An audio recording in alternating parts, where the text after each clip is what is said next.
बात बहुत पुरानी है। किसी आश्रम में एक साधु रहा करता था।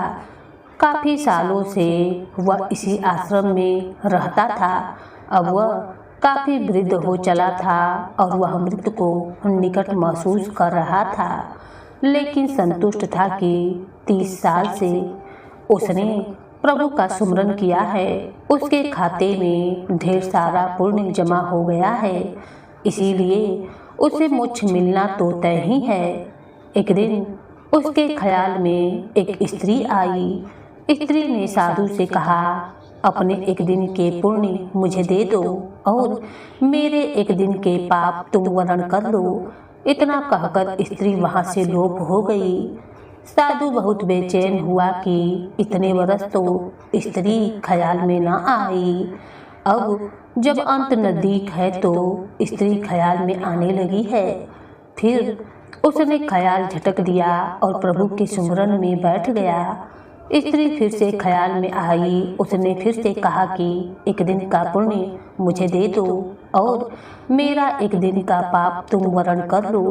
इस बार साधु ने स्त्री को पहचानने की कोशिश की, लेकिन स्त्री का चेहरा बहुत ही धुंधला था। साधु उसे पहचान न सका।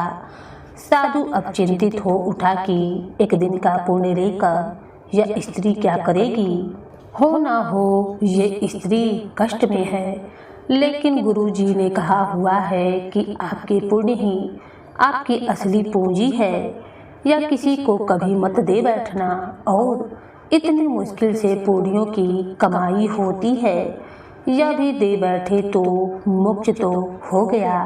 हो ना हो ये मुझे मोक्ष से हटाने की कोई साजिश है।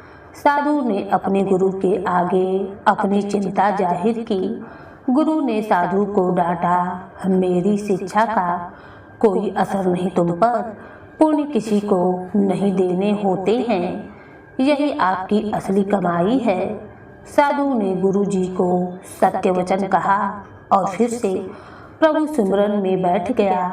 स्त्री फिर से ख्याल में आ गई। बोली, तुम्हारा गुरु अपूर्ण है, उसे ज्ञान ही नहीं है। तुम तो आसक्ति छोड़ने का दम भरते हो।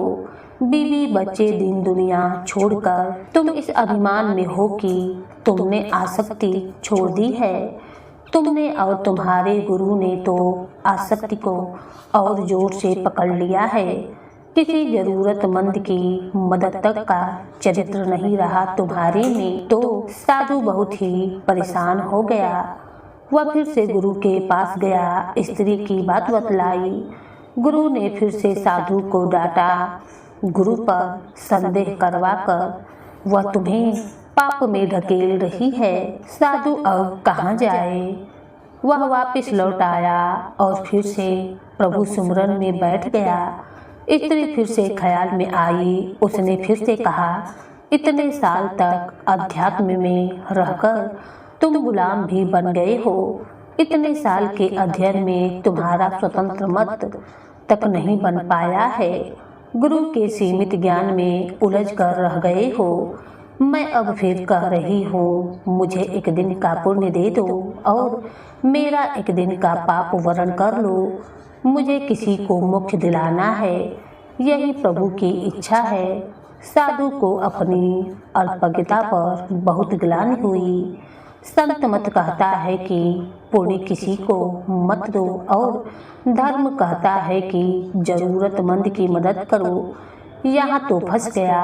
गुरु भी कोई राह नहीं दे रहे, लेकिन इतनी मुझ किसको दिलाना चाहती है।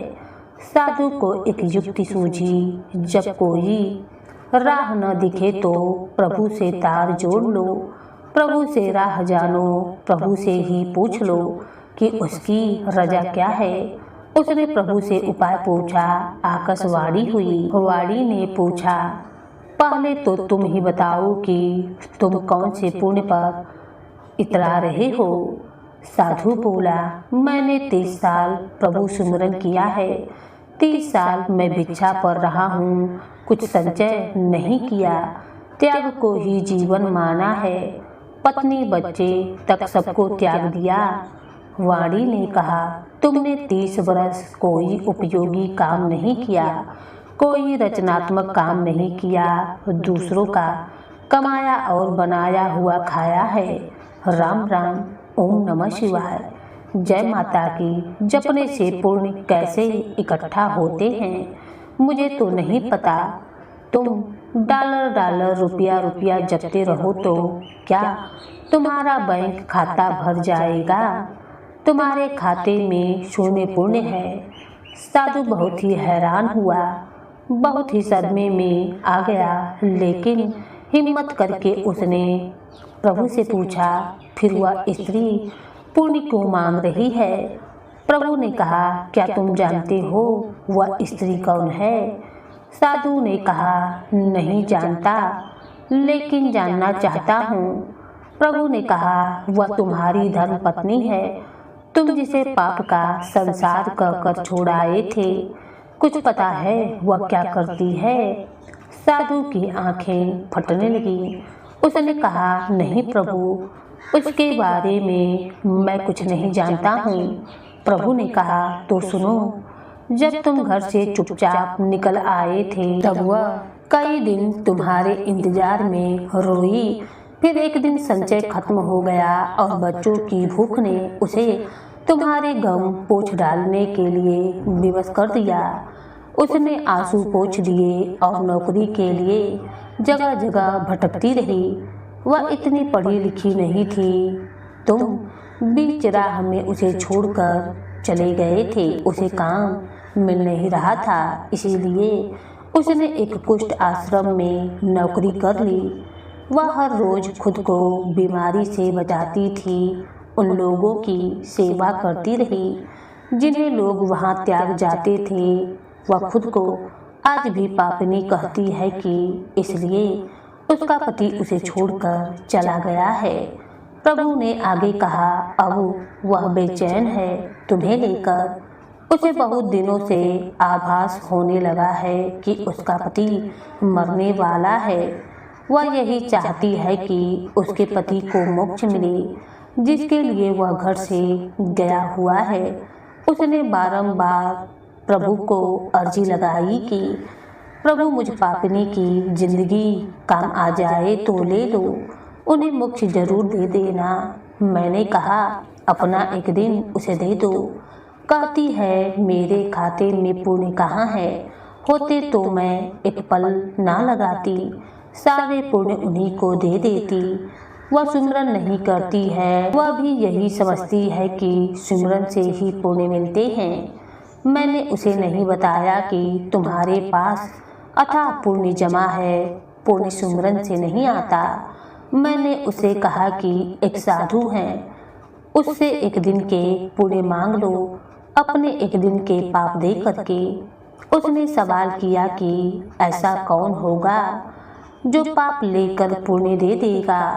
मैंने उसे आश्वासन दिया कि साधु लोग ऐसे ही होते हैं।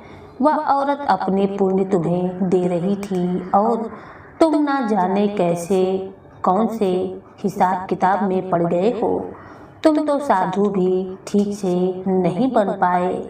तुमने कभी नहीं सोचा कि पत्नी और बच्चे कैसे होंगे, लेकिन पत्नी आज भी बेचैन है कि तुम इस लक्ष्य को प्राप्त हो। तुम्हारी पत्नी को कुष्ठ रोग है, वह खुद मृत्युशैया पर पड़ी हुई है, लेकिन तुम्हारे लिए मोक्ष चाहती है। तुम सिर्फ अपने मोक्ष के लिए 30 वर्ष से हिसाब किताब में पड़े हुए हो। साधु के बदन पर पसीने की बूंद बहने लगी, सांस तेज तेज होने लगी। साधु हड़बड़ा कर उठ बैठा, उसके माथे पर पसीना बह रहा था। उसने बाहर झांककर देखा, सुबह होने वाली थी। उसने जल्दी से अपना झोला बांधा और गुरुजी के सामने जाकर खड़ा हो गया। गुरुजी ने पूछा, आज इतने जल्दी भिक्षा पर? साधु बोला, घर जा रहा हूँ। गुरुजी बोले, अब घर क्या करने जा रहे हो? साधु बोला, धर्म सीखने। धर्म केवल वह नहीं है कि मंदिरों की घंटी बजाएं, घंटों पूजा करें। मस्जिदों में जाकर नमाज पढ़ें, गिरजाघरों में जाकर प्रार्थना करें, गुरु ग्रंथ साहब का पाठ करें। ये सब तो धर्म से जोड़ने व सीखने के केंद्र हैं। असली धर्म तो वह है कि किसी भूखे को खाना खिलाएं, किसी अंधे को सड़क पार करवा दें, किसी जरूरतमंद की सहायता करें, किसी बीमार असहाय का इलाज कराएं, किसी छात्र की पढ़ने में सहायता करें। यही असली धर्म है, यही असली पुण्य है। पूजा पाठ दिखावा करने से आपके पुण्य नहीं बढ़ेंगे।